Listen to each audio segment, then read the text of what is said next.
get to the next level. So when I leave the gym here, my mind's still on my job. It's not just about like, is your head in it? My heart is in it. You know, it's not just about the dough. You have to love it because it's not normal. What can I learn in 8 weeks? You'll find out. And my goal is to beat whoever's in front of me. Eliminated him multiple times, and that's because I'm tricky. I'm sneaky and I'm fast. Headshot, or are you going to the body? Both, baby. It's going to be a long night for him. It as serious in his same approach. If we're in the real world and he takes it serious, this fight should not go longer than... Anthony Joshua reportedly visited Jake Paul's gym before their upcoming fight, stirring real anticipation around the training atmosphere and the tense pre-fight exchanges. In an interview, Joshua outlined how the bout was made, detailing the negotiations and obstacles involved, insisting it's far from easy money. Sources say he underscored the gravity of the event, stressing both the physical dangers and the strategic preparation demanded by a matchup of this scale. Is the value in fighting Jake? For you, what's the motivation in taking this? So you've got ability and you have market ability in boxing. Now, unfortunately, how it goes is you could have the two best fighters with the best ability, but they don't have market ability. So they won't be able to showcase their talent to the world because broadcasters won't be interested. Jake Paul continues displaying a striking level of conviction ahead of his showdown with Anthony Joshua. The YouTuber-turned-boxer has remained publicly certain he can stop Joshua, pointing to a playful laser tag win during their first encounter in Dubai. Paul insists that staying elusive and moving unpredictably will help him recreate that edge once they step into the ring. While such confidence has sparked both amusement and criticism among fans and analysts, it highlights Paul's mentality entering a bout with one of boxing's most seasoned heavyweights. He believes that being crafty, reading an opponent's intent, and exploiting openings in their guard are habits he can translate from a game into a genuine high-stakes fight. However, experts argue that athletic ability and real combat experience can never be substituted by confidence alone. Bring him up! Bring him up! Bring him up! Bring him up! He's not gonna get there without this shit! Former cruiserweight world champion Lawrence Okolie offered insight into Jake Paul's preparation, even extending support for sparring work. Okolie emphasized the value of specialized training when preparing for a fighter of Joshua's stature, noting that Joshua rarely hunts for quick knockouts. Instead, Joshua leans on experience, strategy, and an ability to read opponents as a fight unfolds. Okolie's guidance centers on strengthening Paul's endurance, defensive craft, and tactical awareness, all essential when facing a technically polished and physically imposing heavyweight. He adds that while sparring quality partners can sharpen instincts, it can never fully mirror the unpredictability and power of a genuine world-class champion like Joshua. Especially the women's game and what he is, I think he's fantastic. And he's showing other boxers coming through, look what I've got from this. So you tell me now, in terms of a game plan, what you think. There's three I see. One of which is, bear in mind, AJ is not I'm going to come out and get this over in 1 round kind of guy. He does do it, don't get me wrong, but that's based off of other people's work. So when you see AJ versus Ngannou and him were having a fight before AJ started landing the great right hands off of Ngannou going southpaw, I don't think AJ's first instinct is to go in and go double jump, uppercut, left hook to the foot and rip into people. He likes to box. He's a natural boxer. So I think he's going to be just going through stuff. He hasn't been in the ring for over a year. He's going to be, popping jabs, slip. Commentators Brendan Shaw and Brian Callen voiced concerns that Jake Paul is undervaluing the true danger Anthony Joshua presents. According to Shaw and Callen, Paul's relaxed demeanor and bold public call-outs failed to show a realistic grasp of the risks ahead. They warned that Joshua's power is never something to dismiss, and Paul's lack of first-hand experience against elite heavyweights could expose him.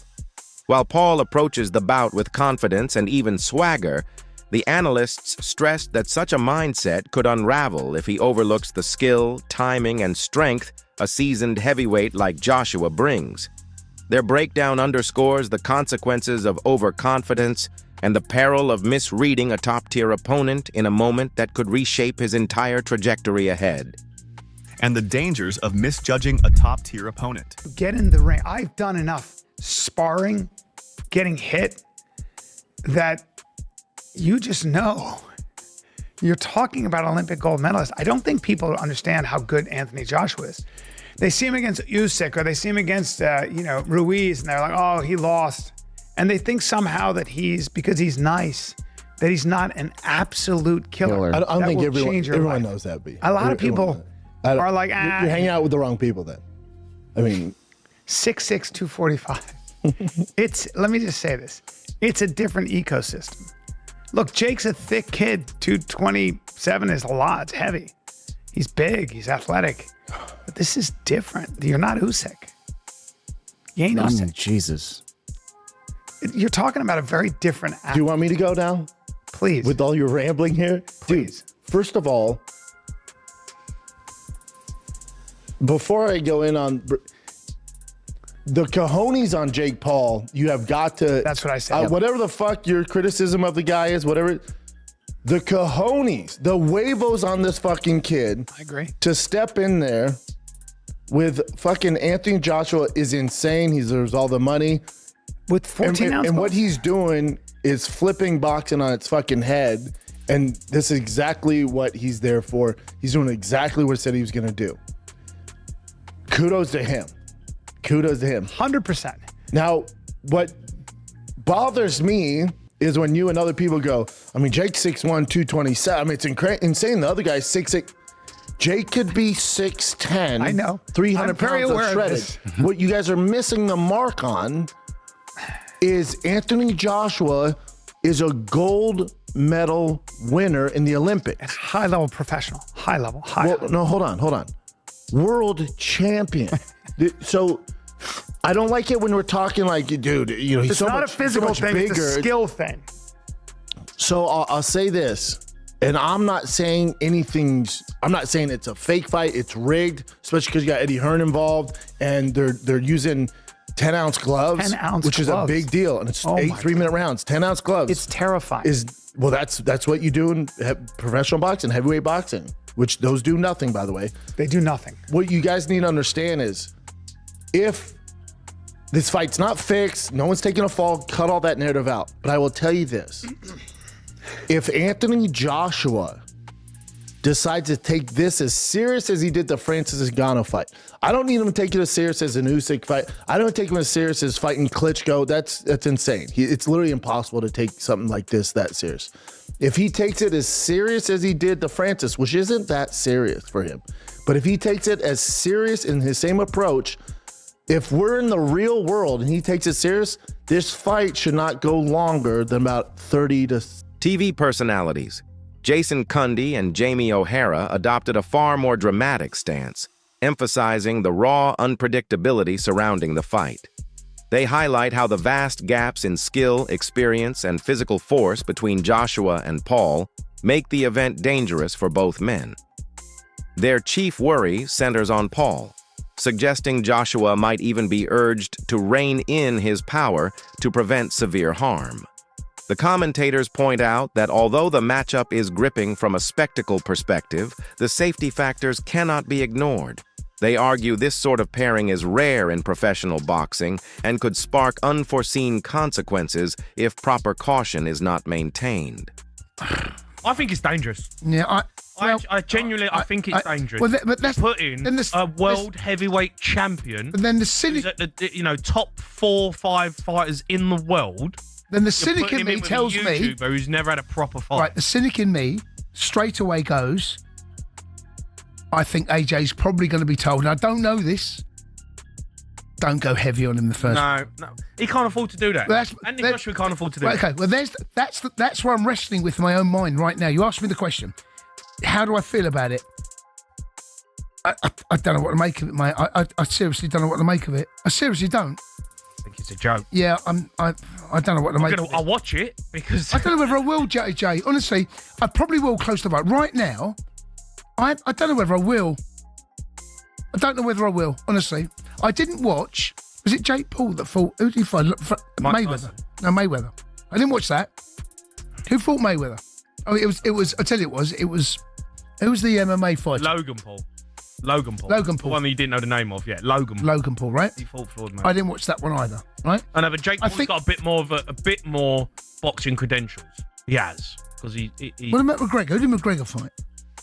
Did he fight someone? McGregor, have I made that up? Yeah, I don't know. Where's your head at? I don't know, man. I mean, they all it's all over the gaff. You gave Andy your number and you gave him the talk. His name's Adam. Adam, sorry. You gave Adam the number. I know. He said 03717 22 I gave him the sports. You I gave him the sports line. number. No, but I don't. Get your head out. No, I don't know. I don't know whether I will watch it, actually, if you want the honest truth. Well, we asked for some calls and people have phoned up. They're interested in it to have their say. Let's go to Paul, who's a Man United fan. All right, Paul? All right, P-Dog.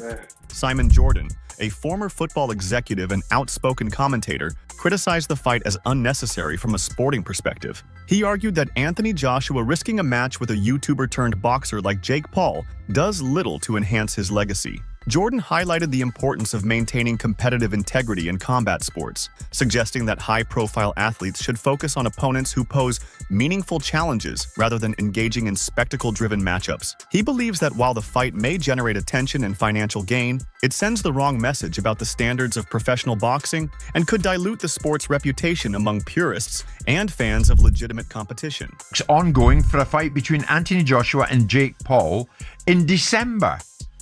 What does it tell us, Simon? Does it tell us more, as I said in the introduction, about the falling star of AJ or the rising one of Jake Paul?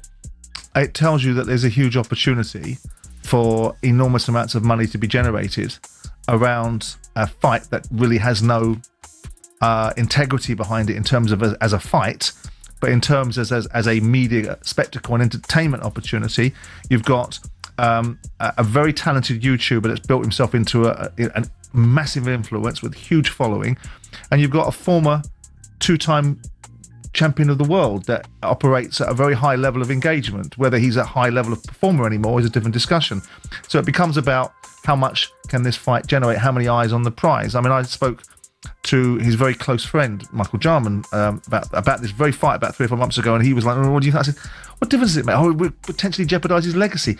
His legacy's sealed. You cannot undo the fact, whatever you think of Anthony Joshua, It might damage it.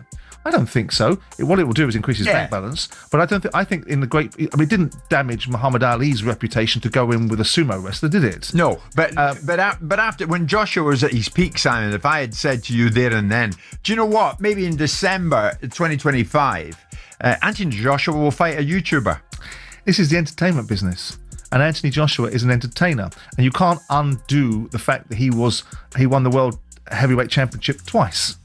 And he fought in some great fights. So why does he need this? Because he's in the business of entertainment. And if an opportunity is presented to him and someone wants to say that we can monetize this to the huge levels that are potentially available, why wouldn't you? It's a war. Simon Jordan, a former football executive and forthright commentator, condemned the bout as unnecessary from a sporting standpoint. He argued that Anthony Joshua accepting a fight with a YouTuber turned boxer like Jake Paul offers nothing meaningful to his legacy. Jordan emphasized the need to preserve competitive integrity in combat sports, insisting that elite athletes focus on challengers who present authentic threats rather than spectacle-driven attractions. He believes that although the event may deliver attention and financial reward, it sends a damaging message about the standards of professional boxing and risks diminishing the sport's reputation among purists and supporters of genuine competition in the discourse. A heavyweight, and then Keyshawn is a lightweight. He's never actually fought at the 140 yet, and he looked almost as big. So a lot of like fakery with the weights in the game. But anyway, now Jake Paul is being dwarfed by these way bigger heavyweights like Jared Anderson, Frank Sanchez, and Lawrence Okolie. Okolie is like 6'4.5", 6'5", and these guys are like 6'3", 6'4", probably. So now Jake Paul is the one that's smaller. So first of all, I will give credit to Jake Paul. Clearly, he's a person who is taking his career seriously. These are quality sparring. I mean, a real boxer, because people say he's not a real boxer, but a real boxer would be using the same guys in their sparring camp. In fact, I just told you Joshua used Lawrence Okolie. I don't know if he sparred with Anderson or Frank Sanchez, but these are all regular ranked heavyweight. So credit to Jake Paul for that. And I mean, he's going to need it. Joshua is a different breed to, like, you know, a Mike Perry when it comes to boxing. Different frame, different size. In case you didn't believe me, right? Jake Paul, this is what MVP Promotions posted. So Jake Paul top sparring, right? Heavyweights. And here's some pictures of Joshua with Lawrence Okoli. And again, Joshua, a big dude, but you see Lawrence Okoli, and he probably was cruiserweight back then. I mean, I don't know exactly when this picture was taken, but he's only like an inch shorter than Anthony Joshua. And now, as he's moved up to the full heavyweight, he has filled out more. You see, he looks even bigger than when he was a cruiserweight. Now, I gotta research it, but I want to say I thought Lawrence Okoli was injured, but again, I'm not his doctor, nor do I care. So if he's injured... Former world champion Chris Algieri offered his perspective on Anthony Joshua's upcoming fight through the lens of a seasoned professional.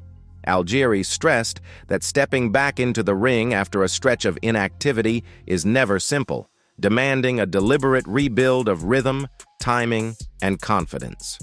A fighter must reawaken competitive instincts that only sharpen through steady rounds and genuine experience. While Jake Paul does not approach Joshua's tier of skill or depth, Algieri suggested the matchup could still play a functional role for Joshua. It provides a measured environment to refine his timing, assess his reactions under pressure, and sustain physical preparedness for far tougher assignments ahead. Algieri also underscored the unusual nature of this event, noting how spectacle and public fascination often eclipse the athletic substance. The media noise, social platform buzz, and viral attention have arguably become as influential as the sporting value itself. Despite those elements, he acknowledged the bout gives Joshua a chance to remain active, keep his reflexes sharp, and reconnect with a competitive mindset. Even in a lower-stakes setting, the fight helps maintain his form and readiness for future challenges drawn from highly credible sources. But I will say this, Dan. You said, like, I don't know if it's going to be this, how many rounds. What do you mean? It's going to be a fight. What are we talking here? Like, it's going to be an exhibition? No, it's a fight. You're a heavyweight. You're calling out heavyweights. You're calling out a heavyweight. You're calling out Anthony Joshua, former world champion. You're calling him out on short notice. It's a fight. You're going to wear 10-ounce gloves and you're going to fight 10 rounds, and that's what it is. I don't understand any idea of anything else. Oh, it's going to be 8-2s? Is it going to be 15-ounce gloves? What the hell are we doing? This is boxing. You want to fight a real guy? You're fighting a real guy, which I am very respectful, and I respect the hell out of Jake Paul if he does step in the ring with Anthony Joshua. No matter what happens, kid's got balls of steel, and I applaud you. Well, the reason I say we don't know yet because Jake Paul has fought in his last fight with Gervonta Davis was going to be an exhibition. They had to do that because of the weight difference. This is still a weight difference here. I mean, Anthony. No, there's not. No, it's not. It's heavyweight. It's the same weight class. Well, what do you consider Jake Paul? Cruiserweight or a heavyweight? Heavyweight. How much did he weigh his last fight? He's fought at cruiserweight. He's also fought at heavyweight. Against Tyson was at heavyweight. What was his last fight? He's a cruiser. He's a heavyweight. What was his last fight? His last fight was at cruiser against Chavez. Whatever, you know what I mean. Like the reason Gervonta Davis fight. He fought Chavez after Tyson. I guess Tyson was that long ago. Wow. Yeah, it was a year ago. This week, I was looking at my Instagram memories. I was in Dallas, Texas, getting ready for me pooping my pants on Netflix. That was about a year ago. Exhibition. These are questions that are asked. These are questions that are attached to Jake Paul events. I am hoping that it's a real fight. I'm hoping that it's 10, 12 rounds. I'm hoping it's everything because I'm getting... I hear it all the time. I hear everyone saying, I'm still getting it. This is not a real fight. There's no way this is happening. Tell me when it happens. There's going to be rules. There's going to be agreement. Joshua's taking the bag. Joshua's taking the dive. There's a handshake agreement. There's a wink agreement. It just never ends. And I get it. Boxing analysts have voiced concern about the significant weight and size gap separating Anthony Joshua and Jake Paul. The disparity raises serious safety questions, as the risk of injury escalates when a smaller fighter confronts a naturally larger heavyweight. Numerous experts have argued that this matchup might have been safer as an exhibition, where reduced danger can still preserve entertainment value. Yet reports suggest the bout is planned as a full professional contest following all regulatory requirements. That choice heightens both the stakes and potential consequences, turning the event into a high-risk undertaking for Paul while giving Joshua an unusual but manageable assignment. Analysts warn that despite strong public interest, physical safety must remain the priority.